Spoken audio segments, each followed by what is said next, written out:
Okay, I can see people have now joined from the waiting room. Welcome. I hope you had a good lunch. Thanks for coming back to us for our panel session. And I'm glad so many of you joined us. We've got 4 out of 5 of our panel. We're hoping we'll get the 5th person probably while I'm talking, which is why I'm filibustering a little here. Yeah, a panel to look at the future for school business leaders and what it means and how we best work together. So you can see a panel up there. Stephen Morales, Emma Knight, Rachel Younger, Husham Khan, and Nick Brook will be joining us in a moment. So I'm going to hand over to Stephen really, because he knows much more about this than I could possibly hope to. Stephen will introduce the panel and kick us off. So Stephen, can I hand over to you? Yeah, thank you, and welcome everybody. Hope you had a pleasant lunch. Sure you're all giddy with the results of yesterday's football match. It's great to see everyone bright and breezy today, despite the celebrations. Yeah, I mean, the aim of the discussion today, I think, is to do a bit of horizon scanning, think a little bit about the future of school business leadership, what the landscape is looking like, what we can expect going forward, but also to talk about how the pillars of leadership interact. So that's governance, business, and pedagogy, and how we can make sure that relationship is as healthy as it possibly can be to improve the life chances of children. Nick, welcome. Hello. Sorry to join you a moment late. I was in a different waiting room for the last 15 minutes, wondering what's going on. But it's nice to be in the right place at roughly the right time. Good to see you, Nick. So what I'm going to do now is hand over to each of the panelists and let them introduce themselves and say a little bit about the way they see the landscape and any other comments they want to offer, and then we'll open up for a discussion around a number of themes. So I'll start with who I can see first on the screen, and that's Emma Knight from NGA. Hi, Emma. Hi, Stephen. Thanks for including us today in this panel on school business leadership and the future. I'm the Chief Executive of the National Governance Association, and hopefully lots of your governing boards are members of ours. We now reach 2/3. Actually, I've just done the report to my own Board of Trustees and I've just rounded it up by 0.5%. But you get the idea. We're talking to an awful lot of your governing boards day in, day out, and I hope you'll be pleased to know that we absolutely emphasize the role of school business staff, particularly school business leaders. We've been on a real mission this academic year to particularly promote staffing issues. So that's been around staff well-being, and I hear you've been talking about that earlier today. Staff workload, but particularly staff development. And I need to pay tribute to some of the work that Nick Brook was doing last year around school improvement, because that work and the work of the Teacher Development Trust really made me realise we had to push the development of staff as being absolutely central to school and trust improvement, which of course is what governing boards are there to ensure happens. So we have been promoting to our members through all the usual channels, including we had a magazine article in our March edition that was called something like "In Praise of School Business Leaders," and really promoting not just the importance of the relationship, but also devoting time to that relationship. In the same way as we talk about the chair of the governing board spending time with the head teacher, having those open, honest discourse between the two of them, most of your governing boards will have finance committees, or they might be called resources committees, and we would absolutely see the school business leader as the main reporter. That's not quite the right word, but the main leader in contact with whoever chairs your finance and resources committee. So putting time into developing that relationship, knowing exactly what the two of you expect from each other. And it absolutely is a partnership. I know it's a bit more nuanced than that, because the board also has oversight of what you're doing. One of their core functions is to make sure the school or trust is financially secure and sustainable. And clearly there's the role there for challenge, but actually it needs to be done in a way that creates trust and allows development and understanding to grow, both of those of you who are paid to do this job, but also those that are volunteering on the board. So we do have a whole myriad of guidance and e-learning actually on staffing and resources, even on ICFP, which we still write out in full, because governors, when we first started using that acronym, you know, it did not immediately catch on, and I absolutely understand why. But one of the things I was going to promote today, well, actually, I ought to thank you. Actually, I ought to thank you for the role that you've played during the pandemic, because governing boards have reported over the whole period how incredibly impressed they've been with their leaders, their teachers, their staff. But I don't think school business leaders and those of you that are running premises perhaps got as much credit as you should have done, because boy, you know way better than me just how much work and care and constant change and iteration that took. So thank you for that. But then secondly, also, we know an awful lot of you govern as well. We started a campaign called Educators on Board, which in fact NAHT endorsed as well a couple of years ago. And that was really to encourage those of you who work within schools and trusts to volunteer on another schools or trust board, because that learning is incredibly important to the sector. It's also important because boards need people who understand the business of education. But also, thirdly, for you as individuals, it is, and I'm going to, this is a quote that we have from several, both head teachers, but also school business leaders. It is the best CPD ever. If you want to really understand what governance is all about, to actually be engaged in doing it in another institution is really, really helpful to everybody concerned. And when we launched this campaign, so many school business managers and leaders came out in various forms on social media as governing in other places. So that was great. So I know a lot of you role model that already. So that I said I didn't have much to say, and now I'm on a roll. So I think I better stop there, except to say that school business leadership, we think in a way your time has come.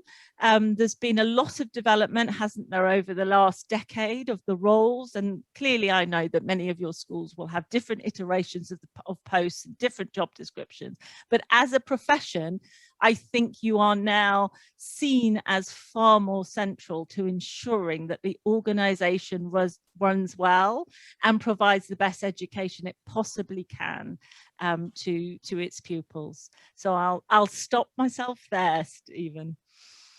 Thank you, Emma. Thanks very much for that. I'm going to come to Rachel now. Hi, Rachel. Hi. Yeah, I'm definitely not going to take 5 minutes, Emma.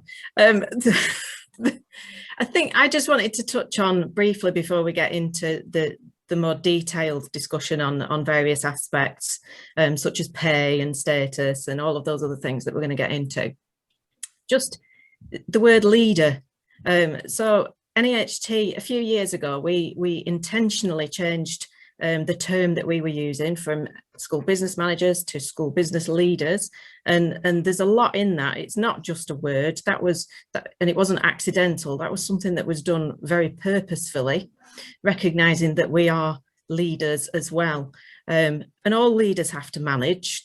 We all have management tasks as well, whatever kind of leader we are in an organization, but actually being leaders is vital. And it's not just being leaders in our own schools and in our own trusts I think this is why we're here, to actually lead on a discussion that's about our profession, about where it's going, about what we want to change and what we think can be better. We are the people to make those things happen. And I noticed somebody's already put something in the chat about pay. It's not an easy issue. It's something that we come back to every time we meet, and we talk as SBLs, as a union as well. It's something that we talk about because we haven't got to where we want to be yet, but we're the people who've got to lead on that issue, because if we don't lead on it, nobody else is going to. So yeah, I think that's me for now. Thank you, Rachel. I'm going to come to Husham. Hi. Thank you, Stephen. Hi, my name's Husham Khan. I'm a school business leader, and I work in the Midlands. I work with a group of 15 schools, and I've been working in school business management for about 20 years now. I'm going to start off with a curveball, and I'm going to ask everybody if they know where they can buy an inflatable unicorn, because I've heard that's what the England players, how they de-stress the day after a game. They get in the pool with an inflatable unicorn. And the reason I say that is because I know it's been a particularly tough year for everybody in school. And, you know, I can count on my 5 fingers on my hand the number of times I've literally been on the floor crying in the last 18 months, whether it's down to family reasons or literally being on our knees in the job in the middle of a, probably, you know, the largest pandemic the world has ever seen. And I think, you know, echoing some of the comments that Emma and Rachel said earlier on, you know, I've just got to pass on my thanks and gratitude to the whole sector, really, and for everything that they've done and the resilience that they've shown and the leadership that they've shown over the last, not only the last 18 months, but forever, basically. I think when I looked at my Twitter feed last week, the highest trending Twitter sort of comment on sort of SBM in the SBL world was who invented the SBM term, the term SBM. And I think it started off with the National College for Teaching and Learning through the CSBM programme. That's where it originated from. And I see it currently, we are going through another, almost like a metamorphosis of the profession. And a lot of this is driven by the landscape. And it's very difficult to see it through a professional lens. But if you look at it through the lens of the landscape, you know, no matter which way you look at it, we are moving towards, in 9-10 years' time, a system where there is 100% academisation. And that is even echoed today. I think I read in Schools Week where they were talking about a consultation and the possibility of, you know, maybe maintain schools shifting their financial year from 2023-24 to September to mirror the academy sector. So that looks like it could be on the cards. But also, if you look at what the sort of language from the DFE is at the moment, there's almost like 2 schools of thought. There's a school of thought that wants large trusts to keep expanding and to keep growing, almost into sort of semi-mini hyper trusts or local authority type entities. But also there's a school of thought that's advocating smaller, medium-sized trusts. And it's just difficult to see which way the wind is blowing on this one. But from an individual perspective, as a professional, you know, you should ask yourself, where do I fit into this whole sort of Marvel universe, into this, all of this matrix? You know, as you've got school business managers becoming CEOs now and seeking out new opportunities. And yes, it's a further chance to develop, but also I think we've got to ask ourselves, how do we protect ourselves as well? Yeah. So an example of that would be if you're in a SAT, a single academy trust, or a maintained school, how do I protect my role in that school? Because where will I be if I'm within a trust? Where do I see my future?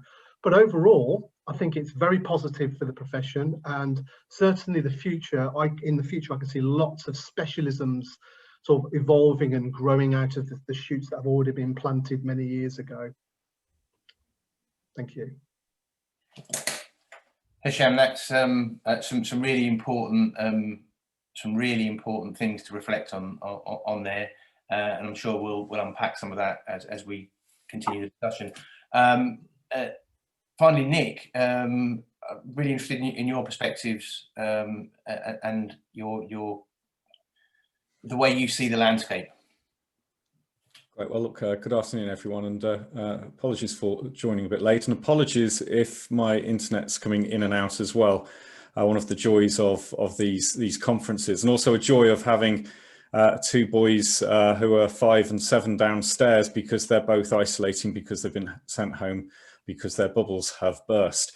Anyway, lovely to be here, having said all of that. And I'd like to start actually by agreeing with Emma on that I think throughout this crisis, you know, school business leaders have absolutely been the unsung heroes of schools. You know, in the face of enormous challenges, unprecedented times, more disruption that we've seen in schools since 1945. You've kept the show on the road. We hear from head teachers often that they say that they could not have done what they've achieved this year without school business leaders alongside them. You've ensured the safe operation of the school. You've been over that. You've ensured that children and families have been fed at the most fundamental level as that, when Edenred have dropped the ball and the government haven't come forward. You've kept things going, and I want to say firstly thank you for that. But the point that I want to make here is that I worry that has all come at a cost, a personal cost. That the stress of trying to keep things on the road and the stress of keeping things going will be paid for later. We know from our conversations with you and our surveys that, you know, you've gone, you know, it's an often used phrase, going above and beyond, but you've gone so far on this. You've put in huge amount of work. You've worked through the night at times to make sure that children have got food vouchers. And I worry that the consequence of all of this is that when we emerge from the pandemic, when things start to return to some semblance of normality, whenever that will be, that actually there's going to be very little left in the tank of colleagues, that you kept this going throughout, and nobody's going to walk away in the middle of a crisis. But when we're through that crisis, that many colleagues, many perhaps even on this call, will be considering sort of leaving the profession, or if they have the opportunity, taking early retirement. And I suppose that's where I want to pose a few questions, really, because I think one of the most worrying things now is that there is, I believe there is a ticking time bomb for the school business professionals, but that the government doesn't have a clue as to what the size of that problem is. There's no national data on the profile of the workforce, no national data on the profile of pay in the workforce. We don't know the scale of the problem. We don't know how many colleagues are going to be leaving in the next 12 months, 24 months. And unless we have that kind of data and that availability to us, well, actually, we can't have a comprehensive recruitment retention strategy and pay strategy. We need to know some basic details about the profile of the workforce and what the intent of the workforce is. And that's why I think this conversation now is going to be so important. So I will draw this to a close. So I want to get into the meat of it, because we need to talk about pay. We need to talk about CPD, and thank you for flagging that at the very outset there, Emma. And we need to talk about succession planning. We need to talk about career progression, which is why I'm so looking forward, frankly, to the next half an hour's conversation, which I hope we can get into many of those comments. Thank you. Nick, thank you very much. And yes, I absolutely agree with you. There's some really important things to unpack. So I'm going to try and be as brief as I possibly can with my reflections. I had a list of things, but that list is kind of changed as we've been speaking. I think first thing to say, and I have to echo everything that colleagues have said, you know, the contribution that school business leaders have made to the national effort is really quite outstanding. And as Nick has suggested, that has come at personal cost to many. You know, the silver lining, if you like, is that the pandemic has done no harm at all to the profile of the school business leader community. But we need to keep this profile and this momentum going in terms of our perceived value as strategic leaders.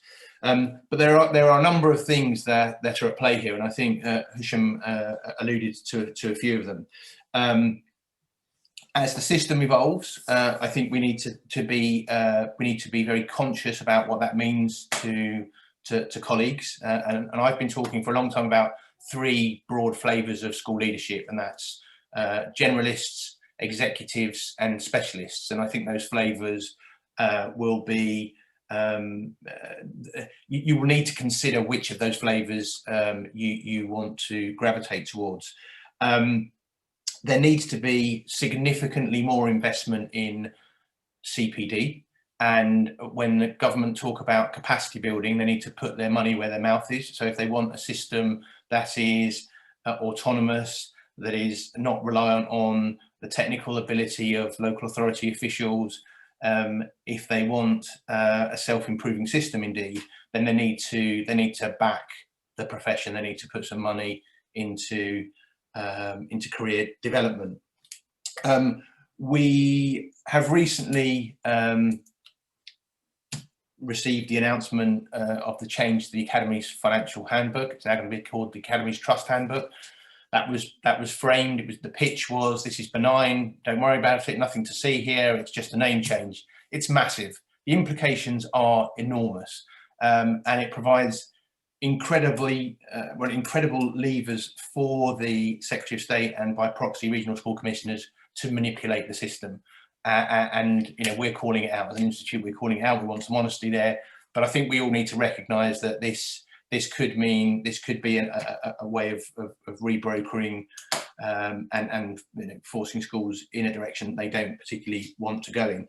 And finally, on pay, I absolutely support the call for equitable pay, for parity with other leadership colleagues. I believe, for what it's worth, that we can take control of this agenda. We don't need government permission to do this. What we need is consensus across the sector, and that's sector bodies, its head teachers, its governors, its trustees. And actually, we've got the right people in the room today to make that happen. We need consensus on a pay frame, and frankly, in a self-improving sector-led system, let's do exactly that. So I think there's a real opportunity, but what we need to do is coordinate, and we need to agree what those parameters look like. And for me, the important things are experience, qualifications, and accountability. And I think that they should underpin any pay negotiations. So I'll pause there. I'm going to pose the question of I'm going to pose the question, and it will link to pay, I think, in terms of joined up leadership and the school business leader's role as a key strategic leader, and where there's resistance to that, how we overcome that. So where in the system we find pedagogical leaders, possibly trustees, resisting the inclusion of the school business leader at the top table, and how that is detrimental not only to the organisations that are being served, but also is, for all sorts of reasons, very demotivational for school business leaders. Rachel, can I come to you first on that question? I think for me, the first question is, if there are people like that who are resistant, and sadly there are still some, but why? I honestly don't understand why, because to me, obviously I am a school business leader, so it's obvious to me why I should be in that room at that table, but I don't understand why people would resist it. And I think that's where you've got to start with any sort of relational issue like that, where people are resisting a certain thing. What's the reasoning behind it? Is it, I guess at worst it's that there's a lack of transparency, or people wanting a lack of transparency around finances, for example, and that clearly is not the right thing. Or it can be that people are feeling personally threatened, and I think that's probably more often the case when we're talking about colleagues, teachers and other staff who we work with, that they're potentially threatened by us, not as individuals, but in terms of maybe what they think we represent. And in that case, then it's about sharing that, the understanding of what you do and why. I'm sure all of the other SBLs out there, we believe we're there to support and underpin and provide the right environment for teaching and learning to take place, the best environment, the safest environment, the most financially efficient environment. That's what we do. That's why we work in schools, and we're as passionate about serving children and their families as the teachers and all the other people who work more directly with the children and their families. And I think, you know, I was in the workshop that Emma did this morning around well-being, and one of the things she asked us was, well, why do you work in a school? Why do you choose to work in a school and not some sort of, you know, multinational conglomerate where you can earn 50 times as much as you do in a school? Well, because of the children, because we want to work with children, for children, and it's that moral purpose. And I think actually sharing our moral purpose with the governors, the trustees, the other senior leaders, the teachers, the TAs, everybody in that school community, surely that's got to get buy-in. When people talk passionately about why they do things and what they're aiming for, you know, we're all actually aiming in the same direction. I think maybe just sometimes people don't realise that. Yeah, thanks, Rachel. Some really important points there. Emma, from a trustee perspective, a governor perspective, what sort of noises are you hearing from your members about school business leader inclusion in those key conversations?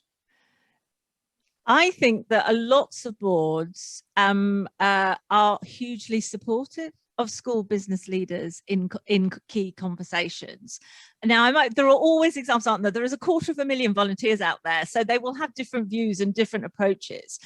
But actually, when you come from outside the school sector does feel a little bit sometimes behind the times in terms of organizational management and giving it the credit that it should be given. And some of that, you posed a question about, you know, why are we where we are? And some of it is the history, isn't it?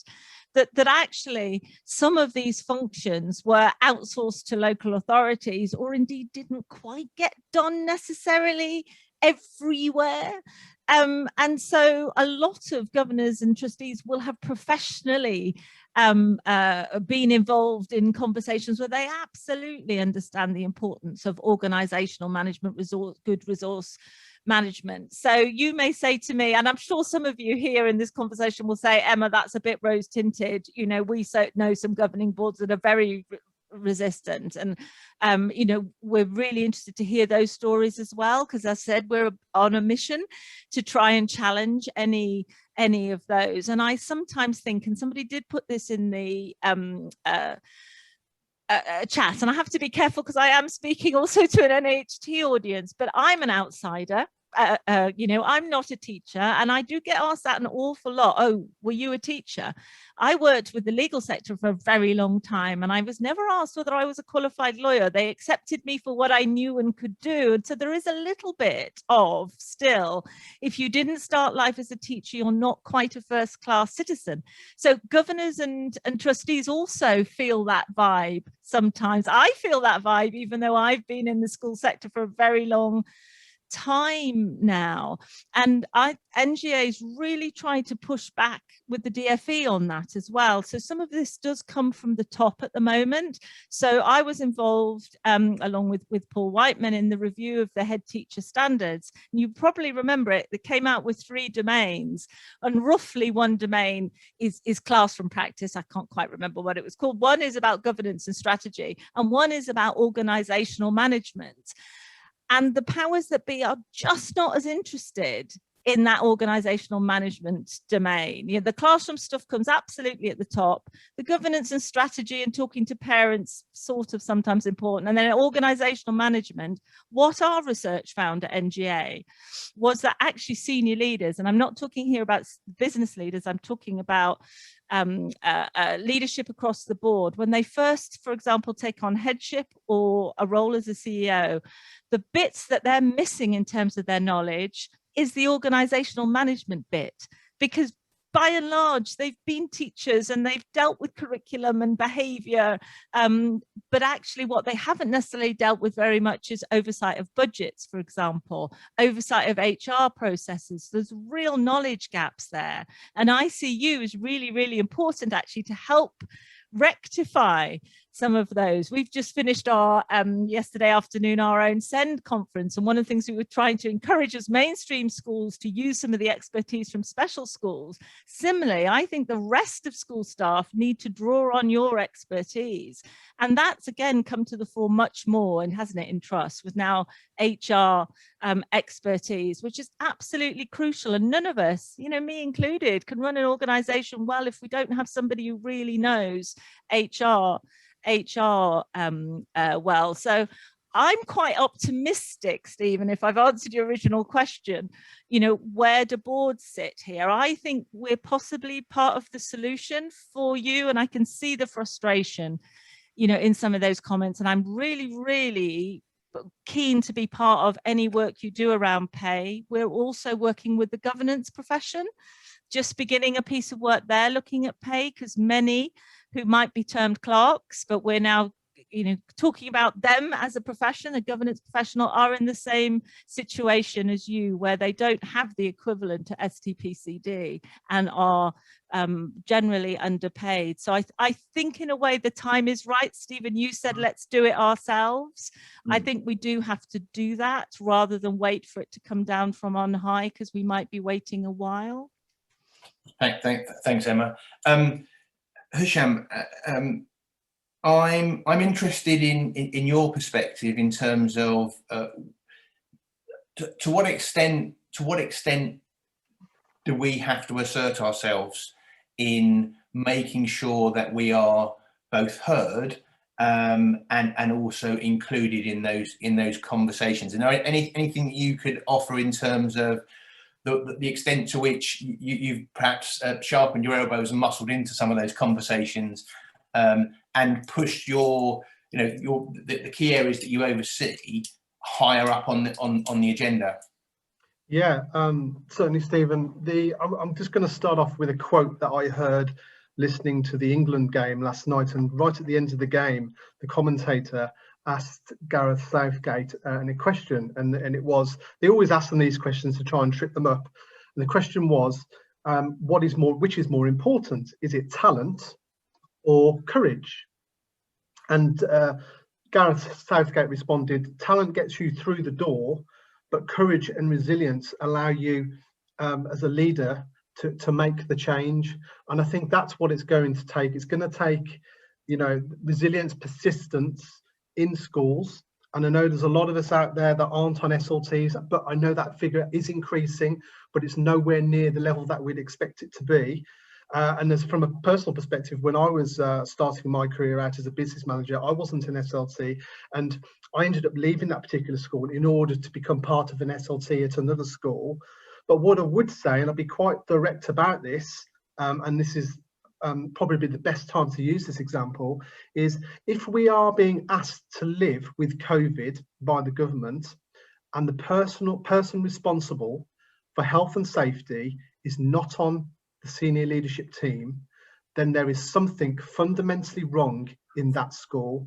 And as a parent myself of two daughters, both with SEN, one with significant SEN needs, I would want that school business leader to be a part. There should be a non-negotiable to be a part of that senior leadership team, as that would give me the assurance that my child is safe, not just educationally, but from an environmental perspective as well. And yes, the head teacher does has overall responsibility. I won't argue with that, but they're not the health and safety expert, neither are they trained in that area. And that is one of the areas, one of the pillars, one of the competencies that school business leaders are trained in, which is health and safety. And I think this last 18 months has really shone the spotlight on the profession, and you know how school business leaders have coped amazingly well. Thank you very much. Some really powerful messages there.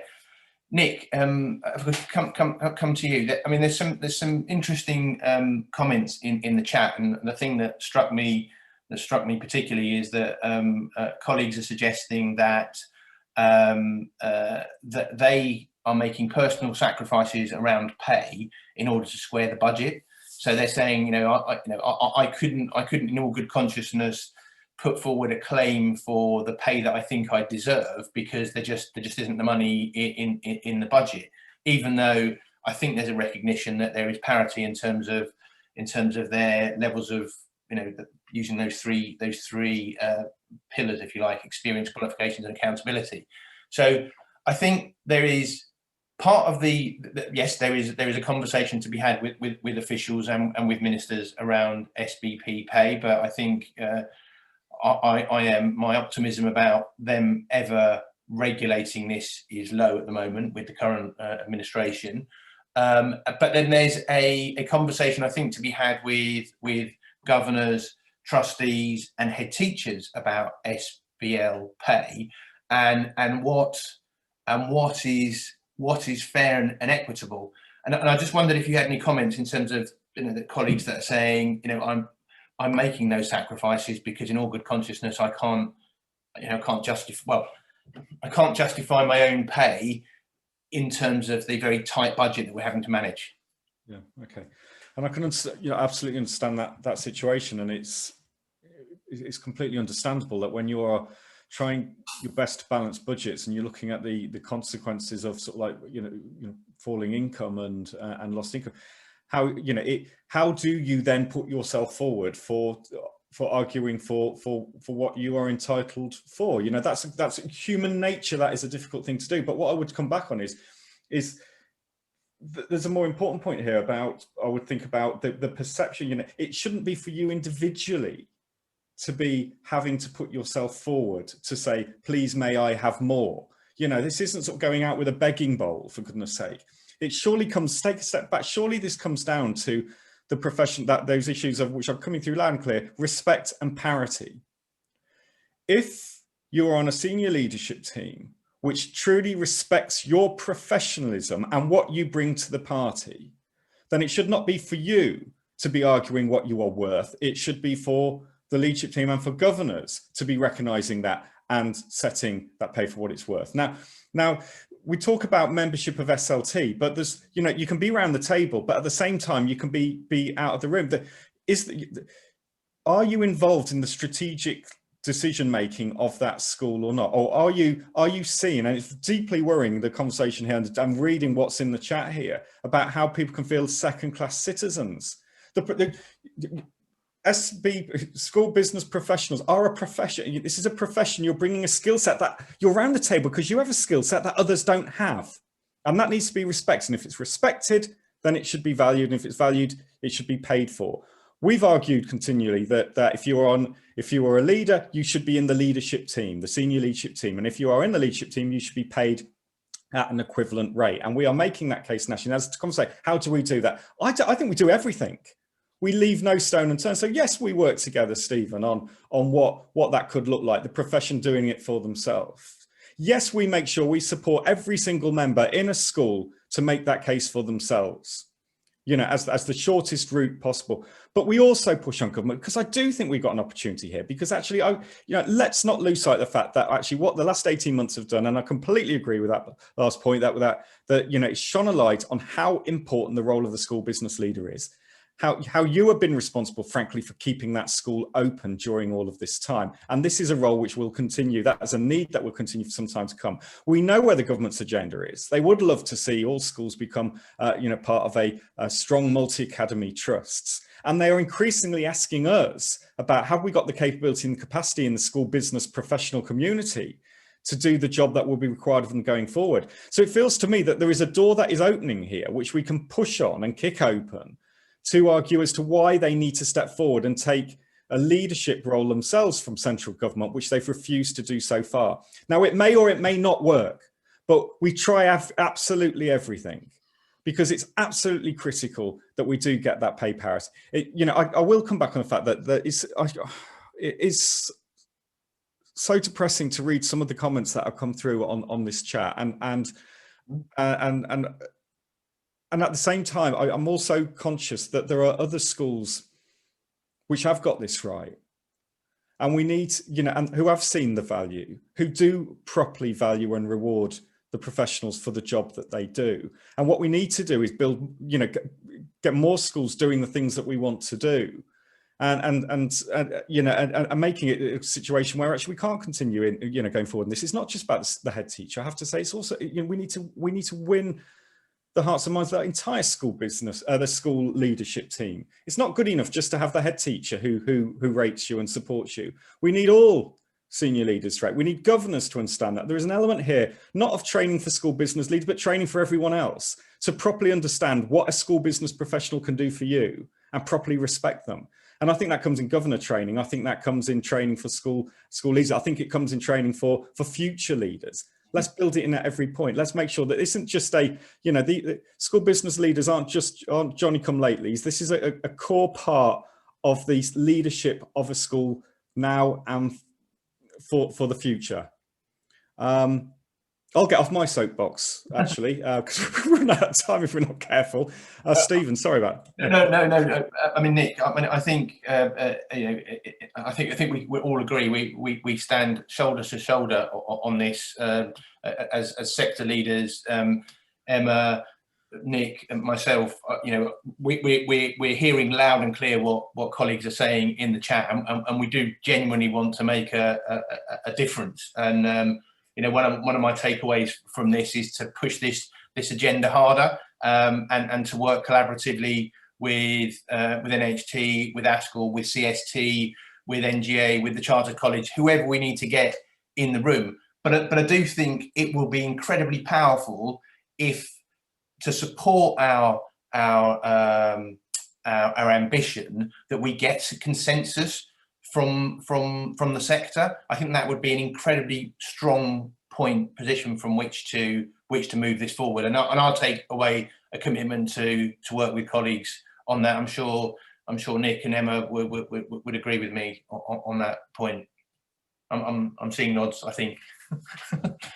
But look, I think there are reasons to be really optimistic, and people have said it on the call, and you should be incredibly proud of the contribution that you've made and the work that you and colleagues have done. I think this is a new era.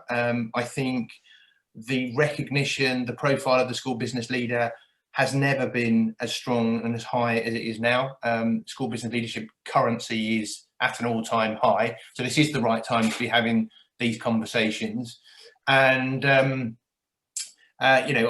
for me, I would just conclude by just saying an enormous thank you to everything that you're doing, and trust us to do right by you.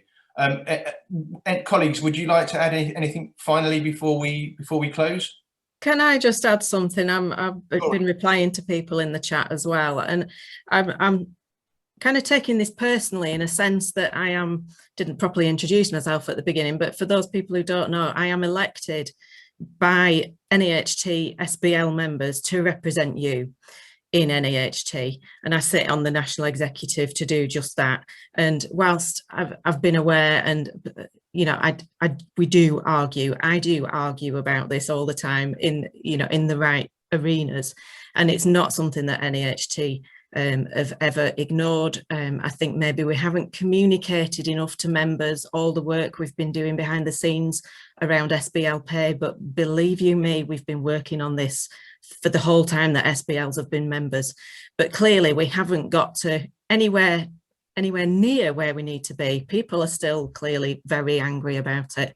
And so, we do definitely as an association want to do whatever we can to make this work. I've offered in the chat, I don't know if Nick spotted it, that NAHT could put on a separate event just to talk about pay for members, because I think, we could go on for hours about this and we haven't got time to fully do it. So, whatever's going to work for members, we'll do it.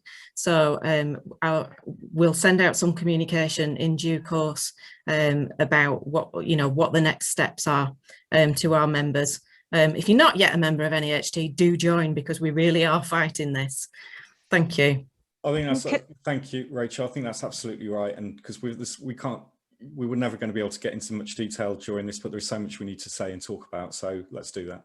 Absolutely. And just as a final thing, we as a group of leadership organisations already produce a document called what do governing boards and school leaders expect from each other, which is phenomenally well used because it has buy-in from everyone, and ISBL joined the last edition. But thinking about this, I thought perhaps we need one specifically on business leadership that again we've all signed up to, and perhaps then we can go into that issue of pay a little bit, not just a little bit more, but more. I think it's probably very silent on pay, and I think I'm completely happy to continue to work with ISBL and NAHT on that. So yeah, I think that the time is right for all the reasons that people have said, but I think we can up the ante as national organizations, I feel.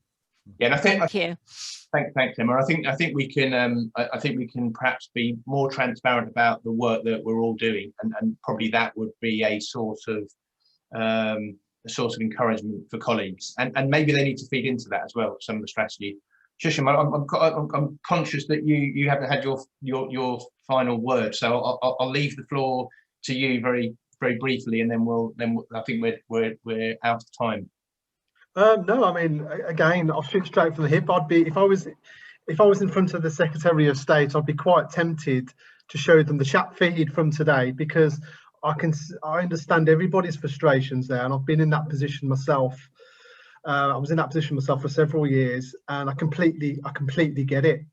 But I also completely understand that there's so much more work that needs to be done on this. But I know we've got the right people in the room today that can push that agenda forwards, and hopefully, I think my wish would be in a year or two is to have those comments, obviously reducing and maybe talking about something completely different, so that we can have that area on pay completely sorted out once and for all, because it has been too long and it needs to be resolved.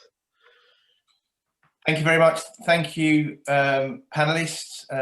Very engaging discussion. Thank you, colleagues, for listening, and thank you very much for your comments that I'm sure we're all going to take incredibly seriously. Thanks again. Great. Thank you so much, Stephen. Thank you, Emma. Thank you, Husham. Thank you, Rachel. And thank you, Nick. I let it go a little bit over time because you were hitting a deep theme of interest there, and lots of really fantastic comments in the chat.